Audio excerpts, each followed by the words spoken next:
भगवान की जय जय जय। बोलिए परम पूज्य श्रमण संस्कृति उन्नयक आचार्य भगवंत गुरुवर्षी 108 विद्यासागर जी महाराज की जय जय जय। बोलिए परम पूज्य गुणायतन प्रणेता शंका समाधान प्रवर्तक भावना योग प्रवर्तक प्रखर वक्ता मुनिवर्षी 108 प्रमाण सागर जी महाराज की जय जय। बोलिए परम पूज्य मुनिवर्षी 108 अरह सागर जी महाराज की जय जय जय। तन मन धन से करें समर्पण नव जीवन निर्माण करें गुणायतन से जुड़ करके जिन शासन का उत्थान करें। बंधुओं, शाश्वत तीर्थराज सम्मेद से करके इस पावन तलहटी पर स्थित गुणायतन परिसर से मैं आप सभी का स्वागत करता हूं। परम पूज्य मुनिवर्षी प्रमाण सागर जी महाराज के अद्भुत परिकल्पना के माध्यम से आज गुणायतन के रूप में जो ये स्वर्णिम इतिहास बनने जा रहा है, निश्चित ही गुणायतन के माध्यम से आने वाले समय में योगी युगांतर तक जिन शासन की पताका लहराएगी। बंधुओं, न जाने कितने लोगों के सम्यक्त का कारण बनेगा गुणायतन, और आने वाली भविष्य की युवा पीढ़ी बच्चे से लेकर वृद्ध तक के लिए सम्यक्त का कारण बनेगा गुणायतन। मैं निवेदन करूंगा बंधुओं, जो लोग घर बैठ करके जिनवाणी चैनल, पारस चैनल, प्रमाणिक ऐप के माध्यम से देख रहे हैं और जो लोग यहां उपस्थित हैं, सभी से बार बार निवेदन करूंगा कि स्वर्णिम इतिहास में अपना दान और योगदान देकर के अपने जीवन को धन्य करें और अपने जीवन की उस अनमोल निधि को लगा करके साथ ही से पुण्य कार्जन करें। साथ ही बंधु, प्रतिदिन पूज्य गुरुदेव के मुखारविंद से गुणायतन परिसर में शानधारा संपन्न होती है।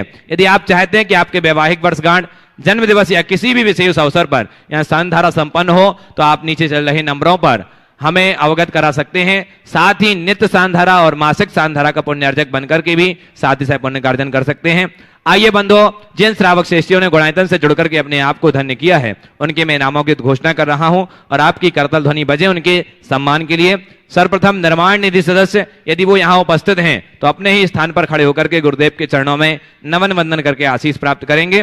कामरूप से श्री राजकुमार जैन, श्रीमती सरता देवी जैन, अहमदाबाद से श्रीमती रीटा महेश जैन, मेरठ सांगली से सौभाग्यवती लतिका बाबा साहेब विरनाले, श्री बाबा साहेब सिकू विरनाले, भोपाल से श्री सुरेश, श्रीमती मीना जैन, श्री आशीष मोहित जैन, टीकमगढ़ से प्रोफेसर इंद्रजीत जैन, श्रीमती स्मृति जैन, प्रावी जैन, प्रियंका, शिवी अंबिका जैन, गुना से श्री अरुण जैन, इन्होंने निर्माण निधि की सदस्यता तो प्राप्त की है, साथ ही 25,000 रुपए की जो राशि है सहयोग के रूप में दी है। जोरदार करतल ध्वनि से अभिनंदन कीजिए।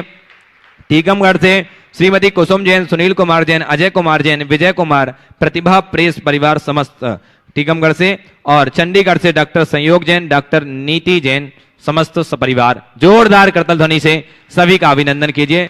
स्वागत, वंदन, अभिनंदन। आइए अब मैं निर्माण मित्र के रूप में जिन्होंने आज संबद्धता प्राप्त की है, गुणायतन से जुड़े हैं, ऐसे सागर से पंडित श्री उदयचंद जी शास्त्री, श्रीमती चंदा जैन, इंजीनियर अंशुल जी, अर्पणा जी, सिद्धि जैन, समस्त परिवार। जोरदार करतल ध्वनि से अभिनंदन कीजिए।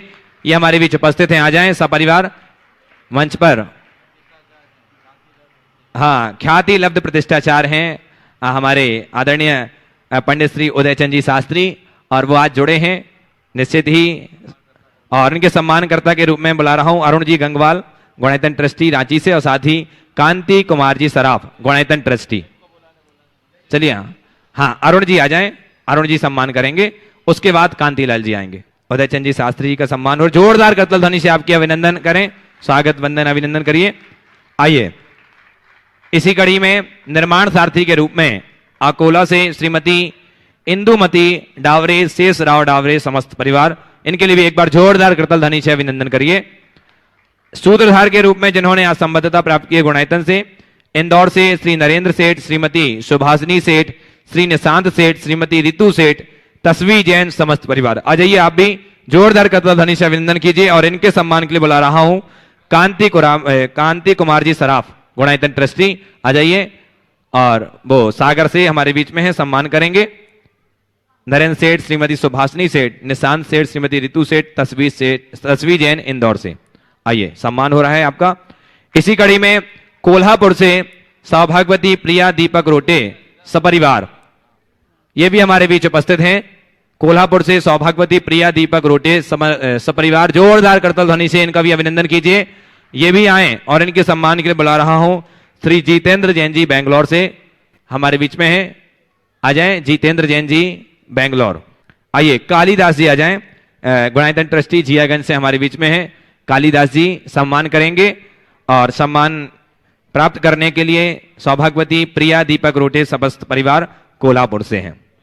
आइए सम्मान और वहीं पे करें सम्मान, और सम्मान हो रहा है। आपकी करतल ध्वनि बजती रहे बंधो ऐसे दान दातारों के लिए। मध्य से करो, बिल्कुल मिड में आना चाहिए, हाँ यहीं से। आइए सांगली से सूत्रधार के रूप में जिन्होंने जुड़ने का आज सौभाग्य अर्जित किया है, सौभाग्यवती शील प्रभा परिसा बाटे गावे सपरिवार, जोरदार करतल ध्वनि से अभिनंदन कीजिए। ये भी हमारे बीच उपस्थित हैं तो शीघ्रता से मंच में आ जाएं। शील प्रभा परिसा वाटे गावे सपरिवार, आइए नहीं है, हैं आ जाइए शील प्रभा जी। और इनके सम्मान के लिए मैं बुला रहा हूं श्री सुभाष जी जैन सीईओ गुणायतन, वो आएंगे और सम्मान करेंगे। इसी कड़ी में जिन्होंने सूत्रधार की सदस्यता प्राप्त की है, मैं उनका नाम ले रहा हूं। स्वर्गीय राजीव जैन की स्मृति में धर्मपत्नी श्रीमती कुमकुम जैन, सुपुत्र श्री चंद्र प्रकाश मीरा जैन, राजेश जैन, शैलेश जी, अनुज जी, स्वीटी, अंकित, स्वाति, आकांक्षा जी, आरुष जी, अविका जी, अद्विक, चैतत्या जी जैन, इटावा उत्तर प्रदेश। जोरदार करतल ध्वनि से अभिनंदन कीजिए। और अब सम्मान हो रहा है, हमारे बीच में हैं शील प्रभा परिसा वाटे गावे सपरिवार सांगली से, इनके लिए भी एक बार अभिनंदन कीजिए जोरदार करतल ध्वनि से। आइए अब संस्थापक सदस्य के रूप में जिन्होंने आज संबद्धता प्राप्त की है, बड़े ही सम्मान के साथ बुला रहा हूं, आवाज दे रहा हूं, आपकी करतल ध्वनि बजती रहे। सूरत से श्री मीना ललित कुमार, तारा देवी जैन, पंकज जैन, अंजलि जी, मनीष जी, वैशाली जी, राजनंदी जी, विश्वा जी, पाक्षित जी, जयांश जी जैन, समस्त परिवार। जोरदार करतल ध्वनि से अभिनंदन कीजिए बंधु। ये आज ट्रस्टी के रूप में जुड़े हैं और पूज्य गुरुदेव का आशीष प्राप्त करने के लिए आ रहे हैं। और इनके सम्मान के लिए मैं बुला रहा हूं श्री शैलेंद्र जी प्रशासक गुणायतन, सिद्धार्थ जी, सॉरी सिद्धार्थ जी प्रशासक गुणायतन, वो आए और ऐसे, और साथ में कपूर जी कोटा, आ जाइए आप भी आए और सम्मान करेंगे। आपकी एक बार करतल ध्वनि पुनः बजे बंधो। इस प्रकार से प्रतिदिन लोग जुड़ रहे हैं गुणायतन से और इस स्वर्णिम इतिहास में अपने आप को जोड़ करके गौरवान्वित कर रहे हैं, अपना दान और योगदान लगा करके साथ ही से पुण्य का अर्जन कर रहे हैं। आ जाइए सपरिवार और ये सम्मान ग्रहण करें। मैं बार बार निवेदन यही करूंगा बंधुओं कि इस स्वर्णिम इतिहास में जुड़ने से कभी आप चूक ना जाएं, अपनी अनमोल निधि का सदुपयोग करें। और साथ ही बंधुओं पुनः मैं सूचना दे रहा हूं, पिछी परिवर्तन का जो कार्यक्रम है आगामी 19 दिसंबर दिन रविवार को होगा, ठीक 1 बजे से। तो आप सभी लोग इसका विशेष ध्यान रखें, जो लोग आना चाहते हैं अपना प्रोग्राम बना सकते हैं, तो आप आइए 19 दिसंबर को सपरिवार आप आमंत्रित हैं। और आइए अब आगे के संचालन के लिए बड़े ही सम्मान के साथ आवाज लगा रहा हूं आदरणीय पंडित सुदर्शन जी पिंडरई। बोलिए संत श्रोमणी आचार्य भगवान विद्यासागर जी महाराज की, परम पूज्य प्रमाणिक संत महामहामुराद प्रमासागर जी महाराज की, परम पूज्य अरह सागर जी महाराज की। आइए बंधु मैं जोड़ता हूं आप सबको उन श्री चरणों से जो जगत विख्यात हैं संकट समाधान प्रवर्तक के रूप में, जो जाने जाते हैं गुणायतन प्रणेता के रूप में, और जिन्हें पाकर के हम अपनी जीवन की गुत्थियों को सुलझा पाते हैं संप्रेरित होकर के। ऐसे ताम्र श्रमण परम पूज्य प्रमासागर जी महाराज के चरणों से हम जुड़े। उसके पूर्व मैं चाहता हूं गुरुदेव का आशीर्वाद हम सब पर आच्छादित हो। अतः मेरे साथ उच्चारें, नमोस्तु तुम्हारा श्री, नमोस्तु तुम्हारा श्री, नमोस्तु तुम्हारा श्री। महाश्री कुछ ऑनलाइन प्रश्नों के माध्यम से 3 मैं इस कार्यक्रम गति दे रहा हूं। प्रथम प्रश्न रीठी कटनी से मयूरी ग्रीस जैन आपके चरणों में अपनी व्यथा प्रश्न के साथ व्यक्त कर रही हैं। महाराज श्री सभी कहते हैं कि शादी के बाद लड़की को सब कुछ परफेक्ट नहीं मिलता, कुछ ना कुछ कंप्रोमाइज करना ही पड़ता है। पर महाराज श्री मुझे आपके आशीर्वाद से एक परफेक्ट फैमिली मिली है और मैं बहुत खुश हूँ। महाराज श्री शादी के बाद मेरा स्वास्थ्य थोड़ा बीच में खराब हो गया, फिर मेरा पैर जल गया। गर्म पानी गिरने से कुछ लोग उसको किस्मत से कनेक्ट करते हैं, बोलते हैं किस्मत खराब चल रही है। और कुछ लोग ये भी बोलते हैं कि सब कुछ अच्छा तो मिल गया पर उसकी किस्मत में सुख नहीं है, जो कुछ ना कुछ हो रहा है। महाराज श्री क्या लोगों का कहना सही है?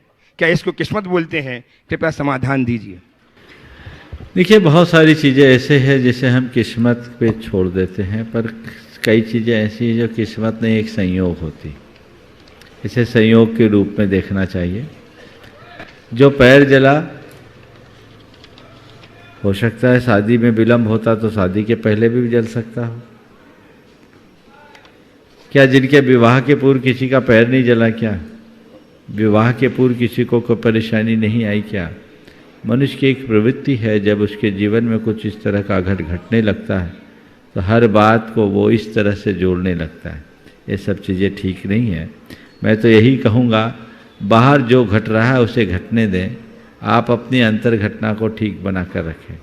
जो घट रहा है वो घटे, अपने आप को तटस्थ बना कर रखें, और यदि इस तरह की तटस्थता आपके जीवन में आएगी तो कहीं किसी प्रकार की कठिनाई की कोई भी संभावनाएं शेष नहीं रह पाएगी। गुरुदेव, सागर मध्य प्रदेश से एक जैन आपके चरणों में बारंबार नमोस्तु करते हुए जानना चाहते हैं कि गुरुदेव, नकारात्मक शक्तियों से पीड़ित होने पर उसका प्रभाव दूर करने के लिए अपने धर्म मार्गानुसार क्या करना चाहिए? अगर किसी व्यक्ति पर हो तो क्या करें, और घर मकान दुकान स्थान पर हो तो क्या करें? देखिए, नकारात्मक शक्तियों के विषय में जहाँ तक मेरा मानना है, प्राय लोगों के मन में वहम ज़्यादा होता है, यथार्थ कम। थोड़ा भी कुछ 19-20 हुआ तो लोग समझने लगते हैं कोई नकारात्मक शक्ति हम पर हावी हो गई, और थोड़ी बात पर भूत व्यंतर के चक्कर में लग जाते हैं। मैं तो आप सबसे कहूँगा, सबसे बड़ा भूत मन का भूत है।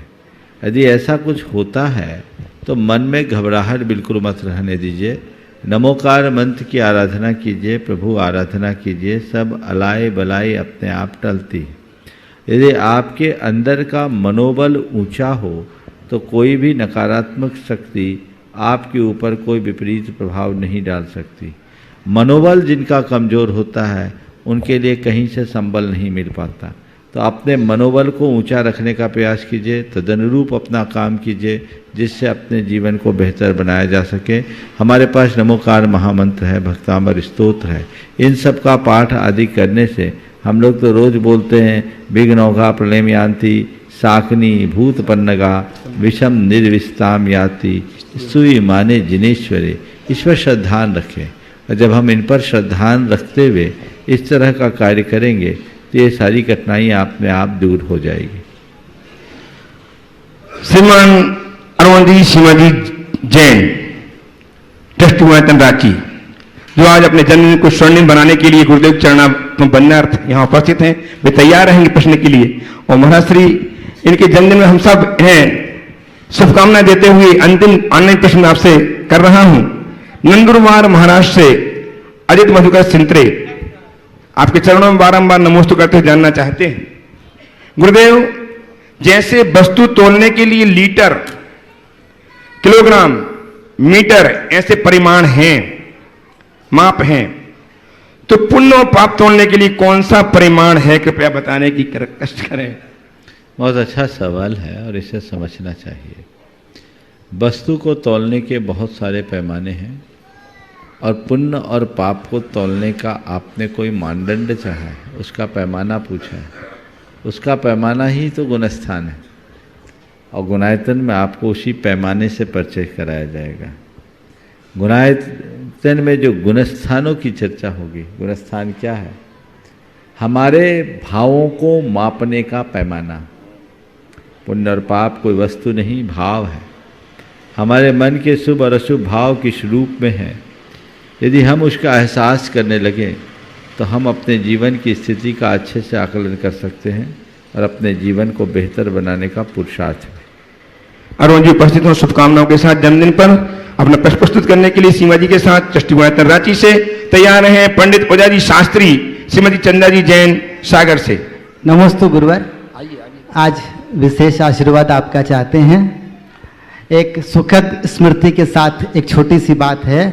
मुनिश्री आचार्य भगवान के पदारोहण दिवस पर एवं पहले भी आपने बताया था कि मुझे वैराग्य गुरु से राग के बाद आया, जब वे हजारीबाग पधारे थे।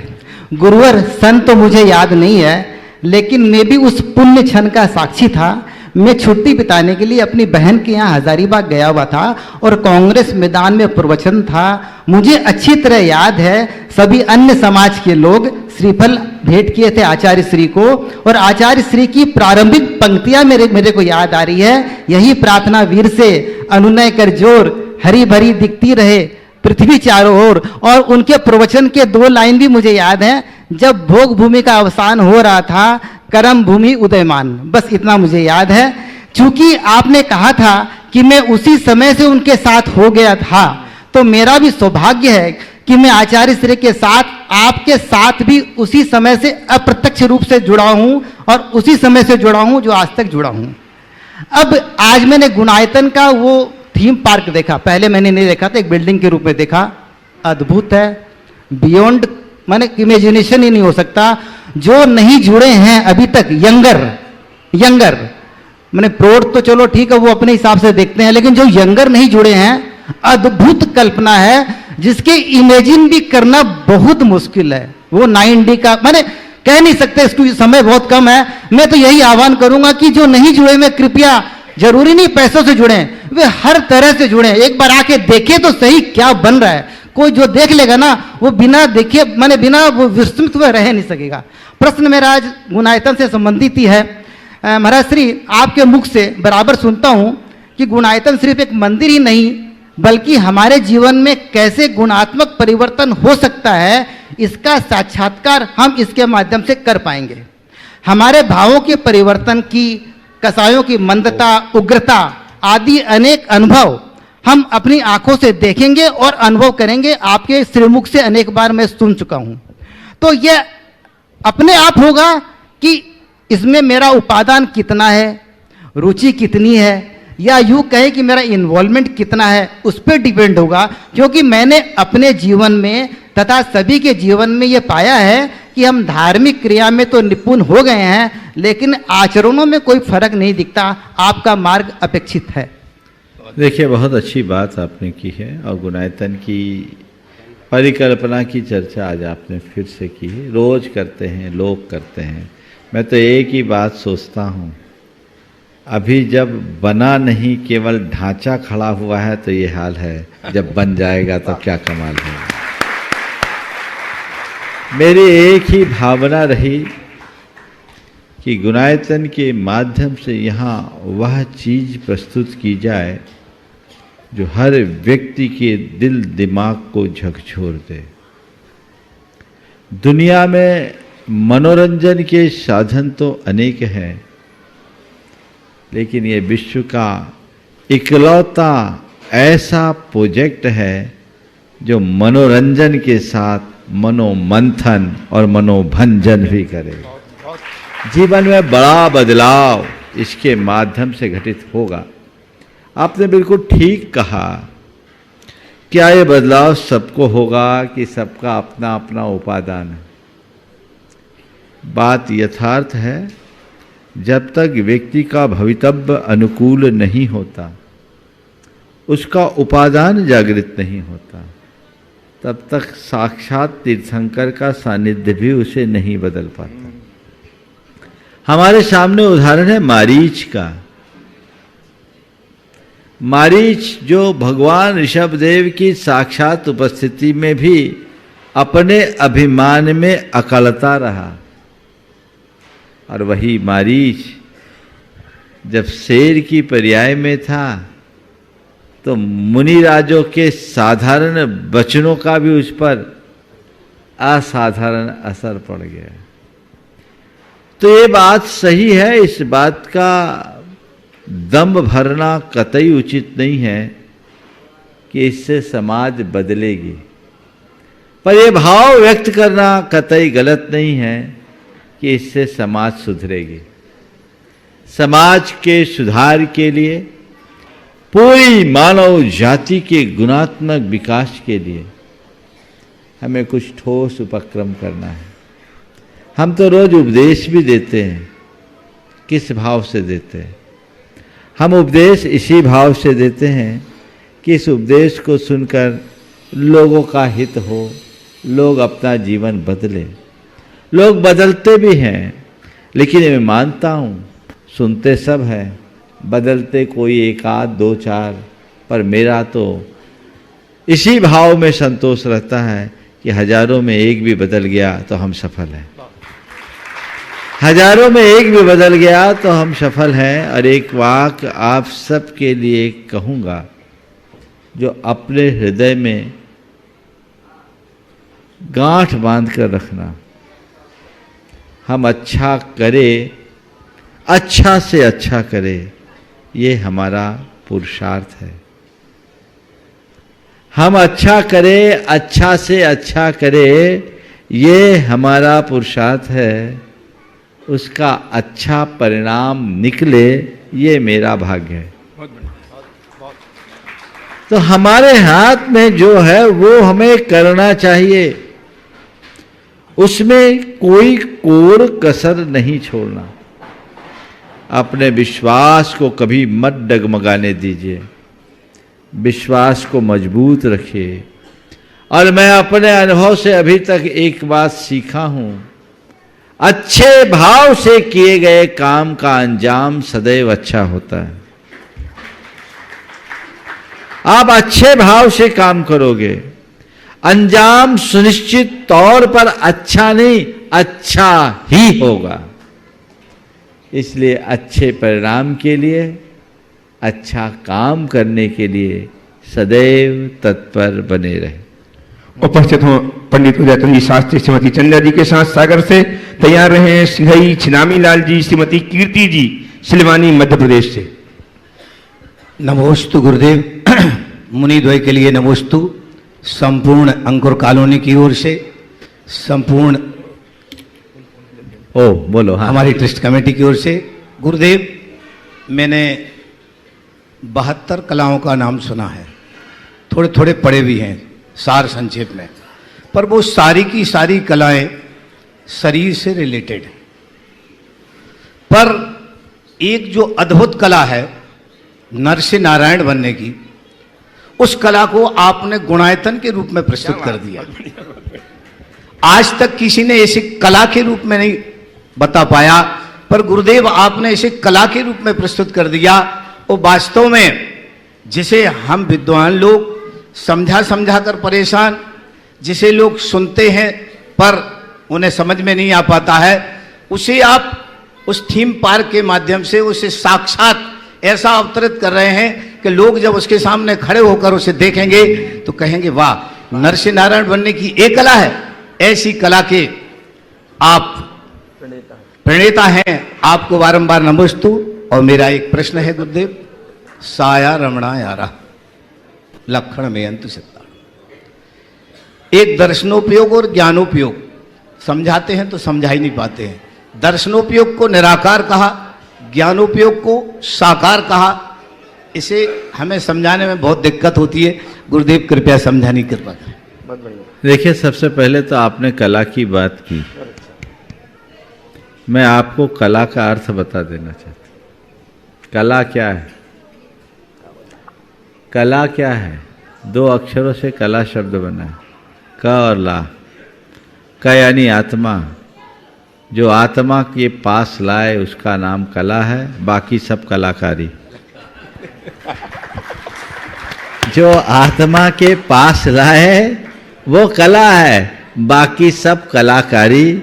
मैं आपसे कहता हूं, कलाकारी छोड़िए, कला को जगाइए, जिससे हमारा जीवन धन्य हो सके। आपने बहुत अच्छा सवाल किया, साकार और निराकार उपयोग, ज्ञानोपयोग और दर्शनोपयोग को हम कैसे समझाएं। देखिए, आज की भाषा में समझाता हूं।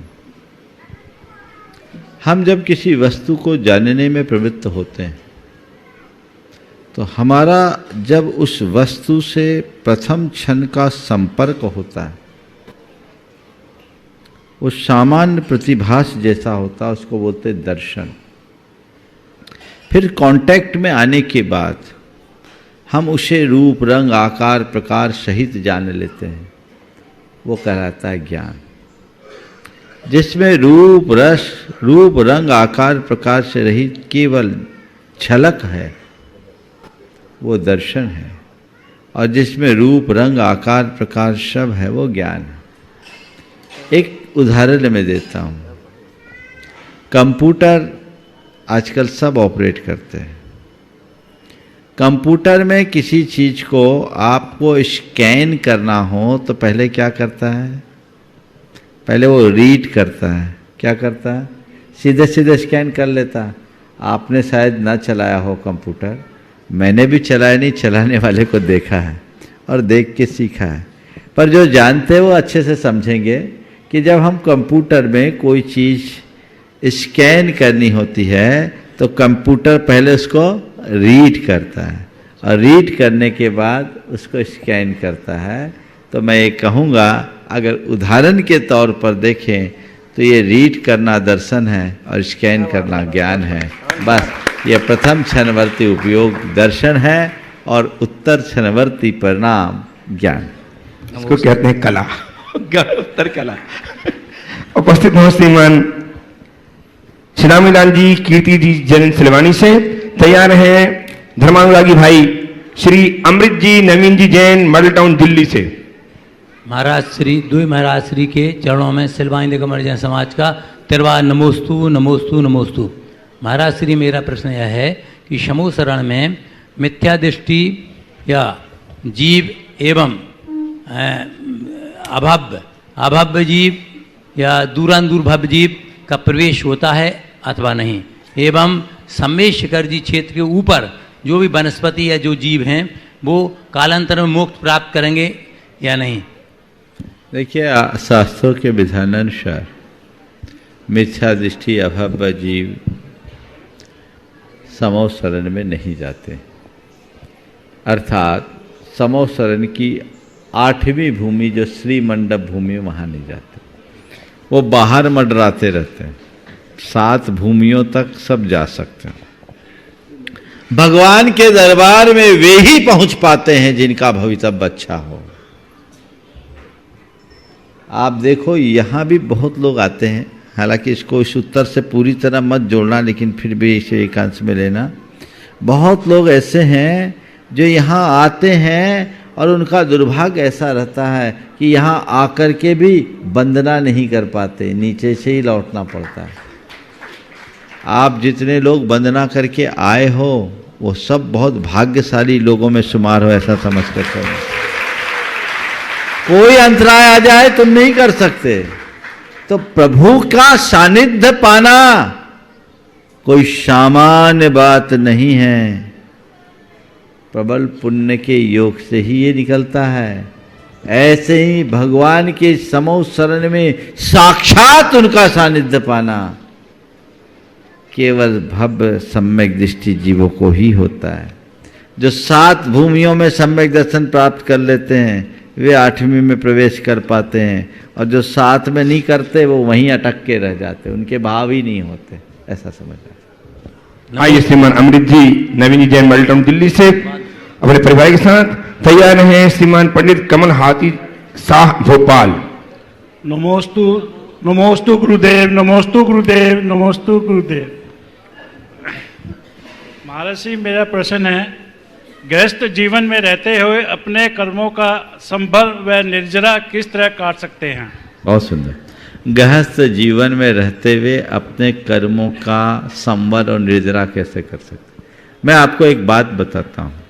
हमारे समाज में एक बड़ा भ्रम है कि हम गृहस्थी में फंस गए तो पापों में रम गए, हमारे लिए तो कहीं संवर निर्जरा नहीं हो सकती। पर मैं आप सबसे कहता हूँ, आप अगर जागृत हो तो हम मुनियों से ज़्यादा संवर निर्जरा कर सकते हैं। पूरी बात सुनना है, एक नई बात बोल रहा हूँ, पचेगी नहीं लेकिन बाद में पच जाएगी। हम मुनियों से ज़्यादा संवर निर्जरा कर सकते हो। महाराज कहाँ, हम तो पाप पंख में रमे हुए, हम संवर निर्जरा कैसे कर सकते? देखो, संवर और निर्जरा का मूल मंत्र क्या है? संवर और निर्जरा का मूल मंत्र है क्षमता। प्रतिकूल परिस्थितियों में क्षमता। तो हम मुनियों से ज्यादा प्रतिकूल निमित्त तुम्हारे पास आते हैं। हमें तो 22 है, तुम्हें 2200 परिचय। कदम कदम पर प्रतिकूलताएं आती है, हाँ महाराज। उनको सहज भाव से स्वीकार लो। संवर है और निर्जरा है, थोक के भाव में निर्जरा। बोलो, जची की नहीं? जच गई, बच गई, बजा जोर से। धन्यवाद महाराज। नमोस्तु अरे महाराज, अभी नमोस्तु। बात पूरी नहीं हुई, बात समझो, ये बहुत गहराई की बात है। एक सूत्र बनाइए, जीवन के मंत्र के रूप में अपना लीजिए। छोटी छोटी बातों में हम प्रभावित नहीं होंगे, प्रतिक्रिया नहीं करेंगे, उन्हें नजरअंदाज करेंगे, हो जाने दो, let us go, live it, खत्म करो कहानी। ये सोच अपने अंदर विकसित कर लीजिए। आपकी निर्जरा ही निर्जरा है। आपको कोई अपशब्द बोले, आपके साथ कोई दुर्व्यवहार करे, आपकी एक परिणति होगी कि आपके अंदर की कषाय उभरेगी, आप प्रतिक्रिया करेंगे, प्रतिवाद करेंगे, ईंट का जवाब पत्थर से देने की कोशिश करेंगे, आप हार जाएंगे।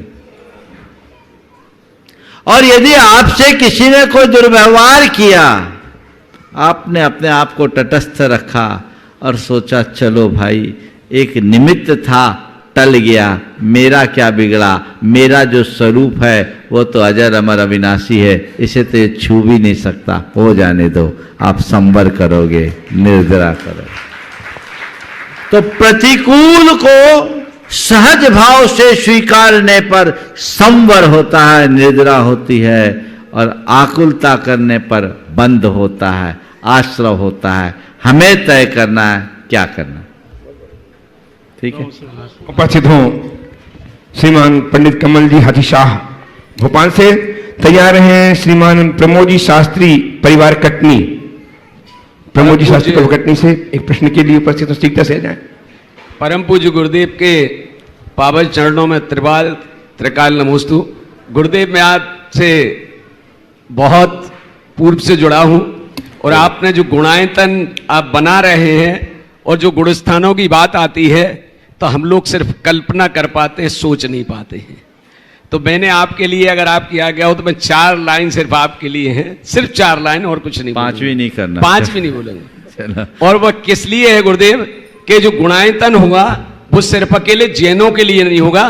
तो उसमें मैंने एक कल्पना की है कि हिंदू जब दर्शन करता है उसको लगते तुम शंकर, मुस्लिम भाई को दर्शन में लगते हो गुरु पैगंबर। अरे कैसा अद्भुत रूप तुम्हारा, मैं अब तक जान नहीं पाया। मैं तो जब तक करता हूं मुझको लगते तुम तीर्थंकर, मुझको लगते तुम तीर्थंकर। गुरुदेव, हमने तीर्थंकर को नहीं देखा लेकिन उसकी कल्पना की है। बहुत छोटा सा प्रश्न है गुरुदेव, कि आजकल मंदिरों में गुरुदेव चुनाव होते हैं। वैसे तो आपने कई बार इस बात को कहा शंका समाधान में भी, प्रवचन में, कि मंदिरों में चुनाव नहीं होना चाहिए बल्कि सिलेक्शन होना चाहिए और अपने आप होना चाहिए। लेकिन गुरुदेव, मंदिरों में चुनाव होते हैं, और चुनाव होते हैं तो चुनाव में फिर चुनाव ही होते हैं, उसमें साम दाम दंड भेद सबका लोग प्रयोग करते हैं, और उसमें एक पार्टी जीत जाती है। वर्तमान की स्थिति ये हो गई गुरुदेव कि जो पार्टी जीतती है वो हारने वालों के साथ में द्वेष भाव भी करती है, उनको निगलेक्ट भी करती है, और उनके जो पूर्व प्रोजेक्ट हैं उनको भी सर्वथा तो नहीं करती लेकिन निगलेक्ट करने का प्रयास करती है। तो गुरुदेव, मेरा चूंकि शंका समाधान पूरे 135 देशों में देखा जाता है और जैन धर्म के सारे लोग तो देखते ही देखते हैं, तो इसमें आपका क्या संदेश है? इसके लिए आपके पावन चरण विषय में पहले तो आपने मेरी तुलना तीर्थंकर से की है, मुझे मुनि रहने दो, इतने ऊपर मत चढ़ाओ। और हम तो ये जानते हैं कि ऊपर उसी को चढ़ाया जाता है जिसको पटकना होता है। गुरुदेव, ऐसा नहीं है, मुझे बख्शो तो ज्यादा अच्छा। मैं आपके संदर्भ में नहीं कह रहा हूँ, सबके संदर्भ में कह रहा हूँ। आपका आशय नहीं होगा, आप इसके अपवाद हैं। हाँ, मुझे चढ़ाने की कोशिश करो, मैं चढ़ूंगा भी नहीं, क्योंकि मैं जमीन से जुड़ा हूँ और जुड़ा ही रहना चाहता हूँ। इसीलिए तो कहा है मैंने। और आप सबको भी सलाह देता हूँ कि जमीन से जुड़े रहना, चना पर मत चढ़ना, दुनिया बहुत खतरनाक है। बात मैं आपसे कह रहा हूँ चुनाव की। जी, जहाँ चुनाव है वहाँ तनाव है, तनाव नहीं टकराव है, बिखराव है, भटकाव है। बहुत अच्छी, ये अच्छी बात नहीं, पर लोकतांत्रिक प्रक्रिया के तहत ये भी जरूरी। मैं एक समाधान सबको देता हूँ, समाधान एक सुझाव देता हूँ। कि चुनाव हो पर तनाव नहीं, टकराव नहीं, बिखराव नहीं, जुटाव बना रहे। चुनाव के बाद भी जुटाव बना रहे, जुड़ाव बना रहे, उसके लिए एक सूत्र है जी। हर समाज में जहां भी चुनाव हो 200-400 परिवार होते हैं, कोई नॉमिनेशन नहीं,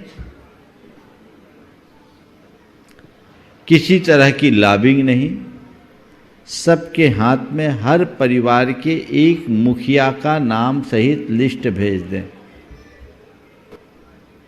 और उनसे कहें आपको किसी एक व्यक्ति के नाम के आगे टिक लगाना है।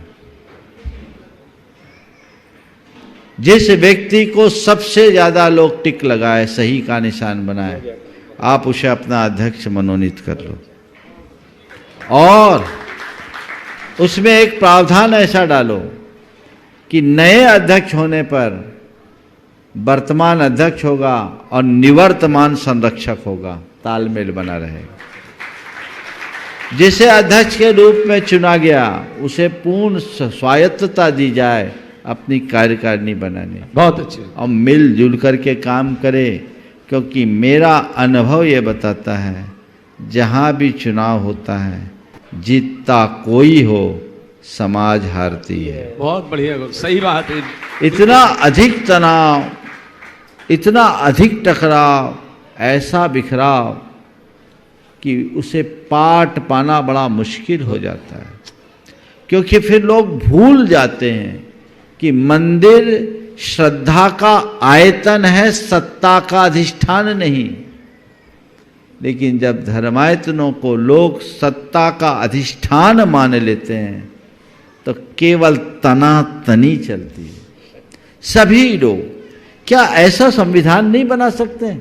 बना सकते हैं गुरुदेव। और इस तरह का प्रावधान बाल डाल दे। जैन समाज प्रबुद्ध समाज है, बुद्धिजीवियों की समाज है, लोकतांत्रिक प्रक्रियाओं की पूर्ति करते हुए भी, उसका पालन करते हुए भी स्वस्थ प्रक्रिया से लोगों का चुनाव किया जाए, और जिसे सबने पसंद किया, हो सकता वो ना चाहे तो फिर दूसरी वरीयता, ठीक बात। दूसरा क्रम जी। बस ये 1 और 2 आप निशान लगा सकते, तीसरा नहीं लगा सकते। प्रथम और द्वितीय वरीयता, हो गया काम। गुरुदेव ये देखो, संदेश लोकसभा में झंझट है, राज्यसभा में कोई झंझट नहीं है, है ना? तो पद्धति कुछ ऐसी बनाई जाए जिससे समाज में एक स्वस्थ वातावरण निर्मित हो। इन दिनों बहुत खींचातानी हो रही है और इस चुनावी प्रक्रिया के कारण अच्छे लोग तो कभी उम्मीदवार बनना ही पसंद नहीं करते हैं, क्योंकि जो चुनाव में खड़ा हो जाता है उसके 7 पुस्तों का रिकॉर्ड लोग बाजार में व्हाट्सएप करते हैं। कौन अपनी इज्जत को मिटाएगा? वो कहता भैया दूरी भले। फिर ऐसी जमात सामने आ जाती है जिन्हें धर्म से, समाज से, संस्कृति से कोई लेना देना नहीं। फिर जो होता है सबके सामने है। इसलिए क्यों ना लोग इस पर गंभीरता से विचार करें और आगे आकर ऐसी प्रक्रिया शुरू करें तो बहुत अच्छा परिणाम आएगा। उपस्थित हो श्रीमान प्रमोद जी जैन, संदेश आपकी ओर से जाए। दे दिया मैंने, अब आपका काम है कटनी से उपस्थित हो प्रमोद जी जैन, नमस्ते। और तैयार रहे संगीत जी विनायक हजारीबाग से। संगीत जी विनायक निकट आ जाएं हजारीबाग से। मुनिद्वय के चरणों में अनंत कोटि नमोस्तु। गुरुदेव, परसों आपके साथ सानिध्य मिला और दोनों प्रोजेक्ट यहाँ के आपके मुखारबिंद से समझने का मेरा पहला मौका था, क्योंकि मैं तो जब आया था जब गुणायतन में उसकी नींव खुद रही थी, उसके बाद अब आया। अविस्मरणीय वो पल और जो प्रोजेक्ट है उसकी अविस्मरणीय झलक लोगों के मानस पटल पे हमेशा के लिए रहेगी। ऐसे भाव के साथ आपके चरणों में अनंत कोटि नमोस्तु करता हूँ। गुरुदेव, भाव है कि जिनके पास अपने हैं वो अपनों से झगड़ते हैं, जिनका कोई नहीं अपना वो अपनों को तरसते हैं। कल ना हम होंगे, ना गिला होगा, सिर्फ सिमटी हुई यादों का सिलसिला होगा। प्रश्न है गुरुदेव कि जीवन में हमें जो लम्हे, जो सांसें मिली हैं, उनका समीचीन उपयोग गृहस्थ अवस्था में रह के क्या होना चाहिए? ओम, हमें जो सांसें मिली है उनका समीचीन उपयोग गृहस्थ अवस्था में क्या होना चाहिए, कैसा होना चाहिए? देखिए, सबसे पहली बात कि हमें अपने जीवन की दुर्लभता का हर पल ख्याल रखना चाहिए। जैसे आप अपने रुपये, पैसे, धन, संपत्ति का मूल्यांकन करते हैं और उसे दुर्लभ जानकर उसका बड़ा संयत प्रयोग करते हैं, व्यर्थ में नहीं बहाते। इसी तरह धन संपत्ति को अपने जीवन की, धन संपत्ति से भी ज़्यादा अपने श्वासों के मूल्यों को समझें और उसे एक पल के लिए भी व्यर्थ न होने दें। खासकर ये समझते हुए खोया हुआ धन दोबारा कमाया जा सकता है, खोई हुई सांस लौटाई नहीं जा सकती।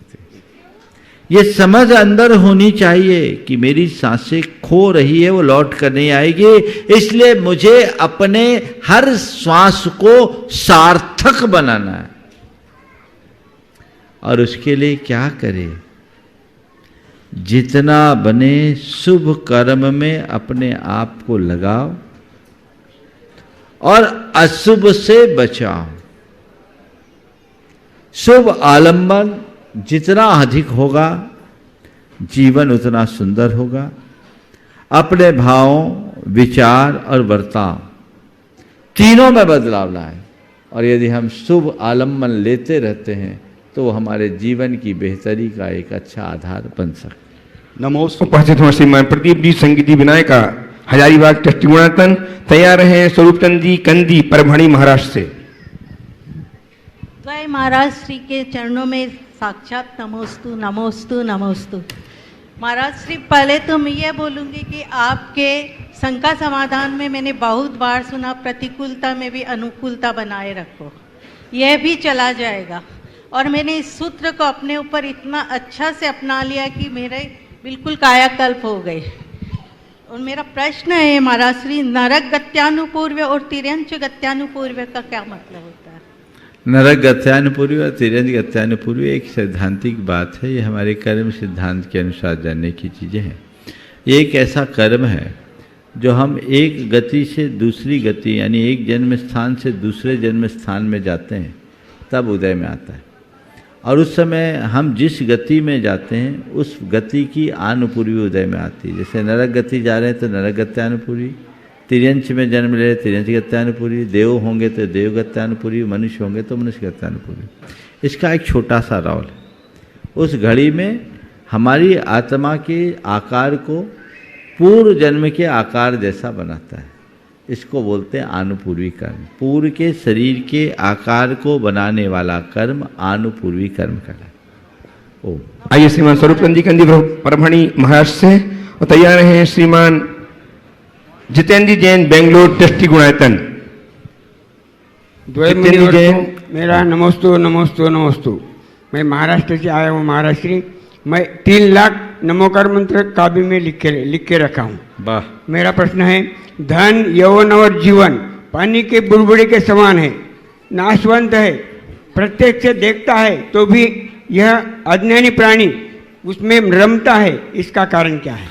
इसी का नाम मोह है। जो जान करके भी अनजान बनाए उसका नाम मोह। चलिए। श्रीमान जितेंद्र जैन, बेंगलुरु, ट्रस्टी गुणायतन उपस्थित हो। तैयार हैं जियागंज से कालिदास जी छावड़ा, ट्रस्टी गुणायतन। श्रीमान कालिदास जी छावड़ा, जियागंज।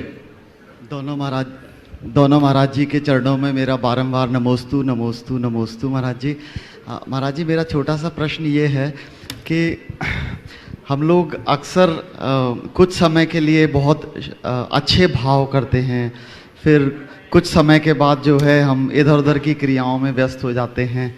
तो अपना कैसे एक बैलेंस बना के रखें कि धर्म की तरफ अपना झुकाव ज़्यादा रहे, ज़्यादा समय हमारा मनोभाव हमारे। देखिए, मन की स्वाभाविक दुर्बलता है कि पुराने संस्कारों का असर हमारे मन पर पड़ता है, विशुद्धि कम होती है और संक्लेश ज़्यादा होता है। दूसरे शब्दों में कहूँ, शुभ भाव बहुत कठिनाई से प्रकट होते हैं और अल्पकाल तक टिकते हैं, जबकि अशुभ भाव प्रायः बने रहते हैं और उसका प्रभाव लंबे समय तक पड़ता है। हम हर पल अपने भावों को ठीक कैसे बनाए रखें, ये एक महत्वपूर्ण सवाल है। अपने भावों को ठीक बनाए रखने के लिए हमें चाहिए कि हम नित्य अच्छी भावना भाएं। अगर हम नियमित भावना भाते रहें और जो हम करना चाहते हैं, जैसा हम होना चाहते हैं, उसके विषय में हम निरंतर सोचते रहें, तो हम ऐसा करने में बहुत अच्छे से सफल हो सकते हैं, अपनी भावनाओं को निर्मल बना सकते हैं, जीवन को सफल बना सकते हैं। भावना योग भी इसमें बहुत बड़ा आलम्बन बन सकता है।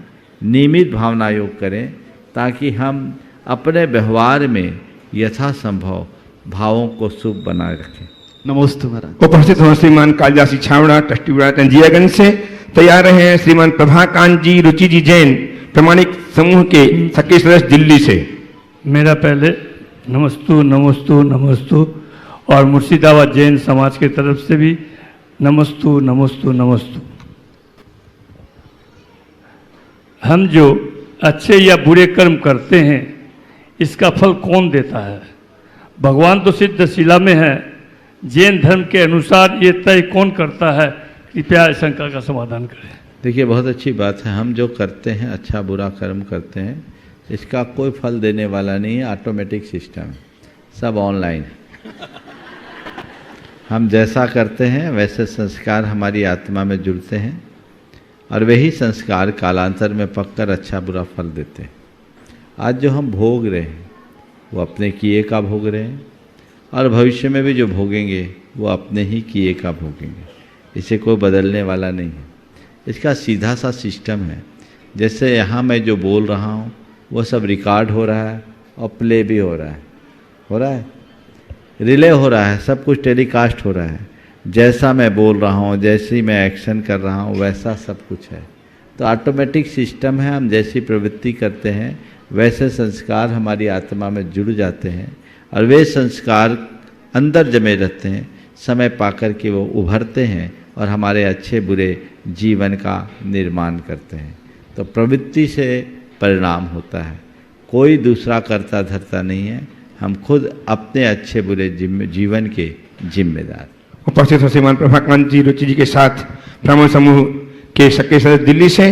तैयार रहे गढ़ाकोटा से श्रीमान आदेश जी एवं गढ़ाकोटा के अध्यक्ष, पटेरिया जी के अध्यक्ष श्रीमान सुशील जी। एक साथ आ जाएं एक प्रश्न के लिए। नमोस्तु गुरुदेव। गुरुदेव, मेरा प्रश्न ये है कि गुणायतन में दिखने वाले 7 भवों का क्या अर्थ है? गुणायतन में दिखने वाले 7 भवों का क्या अर्थ है गुरुदेव? देखिए, 7 भवों की चर्चा कहाँ से आ गई है?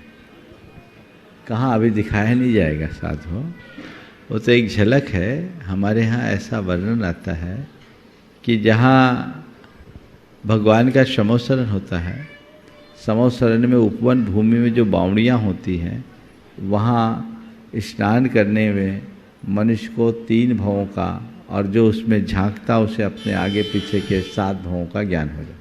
ऐसा। शेठ आदेश जी जैन गढ़ाकोटा एवं श्रीमान सुशील जी अध्यक्ष अध्यक्ष पटेरिया जी गढ़ाकोटा अपने प्रस्तुत करें। तैयार है श्रीमती आशा जी जैन, रोहतक हरियाणा से। आशा जी जैन। ओ गुरुदेव के चरणों में बारंबार नमोस्तु एवं हमारी पटेरिया क्षेत्र की कमेटी भी उपस्थित है। पटेरिया क्षेत्र कमेटी की तरफ से बारंबार नमोस्तु। गुरुदेव, हमारा प्रश्न है कि जैन दर्शन अति प्राचीन दर्शन है। वर्तमान काल की 24 अवतरण एवं भूतकाल के 24 अवतरण इसकी प्राचीनता सिद्ध करते हैं, किंतु वर्तमान में जैन धर्म भगवान महावीर से ही जाना जाता है। कारण है सिर्फ महावीर जयंती का जन्म कल्याणक मनाया जाना, निर्माण कल्याणक प्रवक्ता से मनाया जाता है। आपके माध्यम से मेरी अपील है कि भगवान आदिनाथ का जन्म कल्याणक भी सारे देश में उत्साहपूर्वक मनाया जाए एवं आदिनाथ जन्म जयंती पर राष्ट्रीय अवकाश घोषित हो, ऐसी मांग शासन द्वारा की जावे। अगर आंकड़ों के संदर्भ में समाज को आदेशित करें तो इस पर अमल हो सकता है। देखिए, बहुत अच्छा सुझाव है। इस दिशा में बहुत वर्षों से चर्चाएं हो रही है और लोग कर भी रहे हैं, और बहुत प्रसन्नता है कि आदिनाथ निर्वाण महोत्सव में लोगों का बड़ा उत्साह दिखता है। आदिनाथ जयंती भी लोग मनाते हैं, पर चूंकि आदिनाथ और महावीर जयंती बहुत पास पास है तो उतना कम दिखता है। पर निर्वाण महोत्सव में भागीदारी है। मैं तो एक बीच का रास्ता निकालता हूँ। आदिनाथ भगवान का निर्वाण उत्सव मनाओ और महावीर भगवान की जयंती पूरी ताकत से मनाओ, धूमधाम से मनाओ। आपने कहा सरकार से राष्ट्रीय अवकाश घोषित करने के लिए कहो। हम कह सकते हैं, लेकिन पहले जैनी तो सुधरे। तुम अपनी दुकान खोल करके बैठ जाते हैं। एक प्रदेश में आपको बनामी ले लेता हूँ, बिहार में महावीर जयंती के दिन छुट्टी नहीं थी 2012 तक।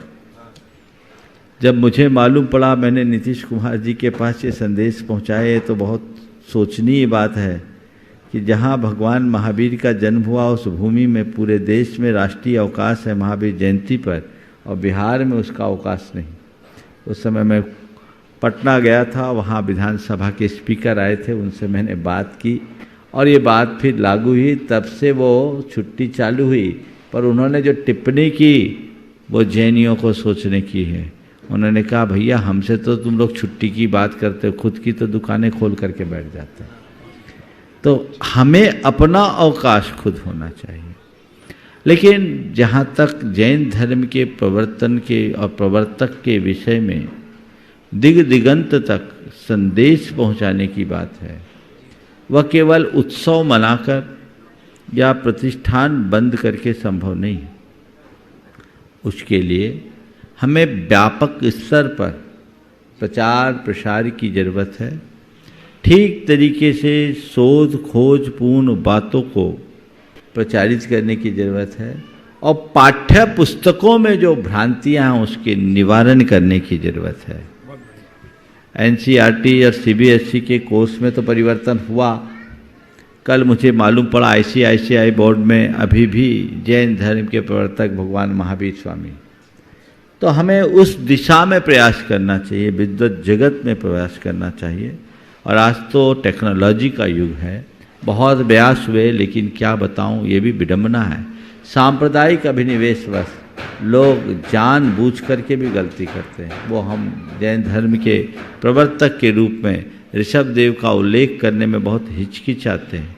हमें जगाना चाहिए, जागना चाहिए, एक वातावरण बनाना चाहिए ताकि इसके सुपरिणाम को घटित किया जा सके।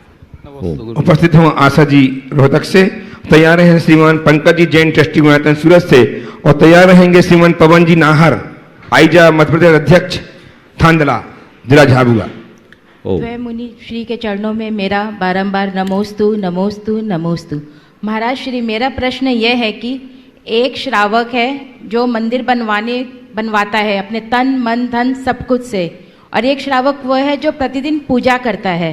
तो मेरे मन में बहुत शंका है कि किसका पुण्य ज़्यादा है। देखिए, एक व्यक्ति है जो दुकान खोल करके माल बेचता है, और दूसरा व्यक्ति वो है जो चेन मार्केटिंग कर रखा है, जो एक ऑथराइज डिस्ट्रीब्यूटर है। एक के बाद एक, एक के बाद एक के बाद एक होता है ना, क्या चेन मार्केटिंग ही तो बोलते हैं उसको, हाँ, चेन मार्केटिंग।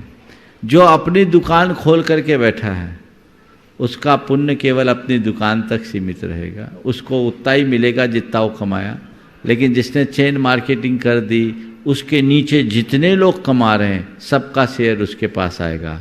तो पूजा करोगे तो तुम्हारे केवल पूजा का पुण्य है, मंदिर बनाओगे तो उस मंदिर में जितने पूजा करने वाले हैं सबका पुण्य तुम्हारे खाते आएगा। ऐसा कहोगे। चलिए, पंकज जी उपस्थित हो ट्रस्टी गुणायतन सूरत से, और तैयार रहेंगे श्रीमान नाहर जी पवन जी नाहर आईजा मध्य प्रदेश अध्यक्ष थांदला झाबुआ से।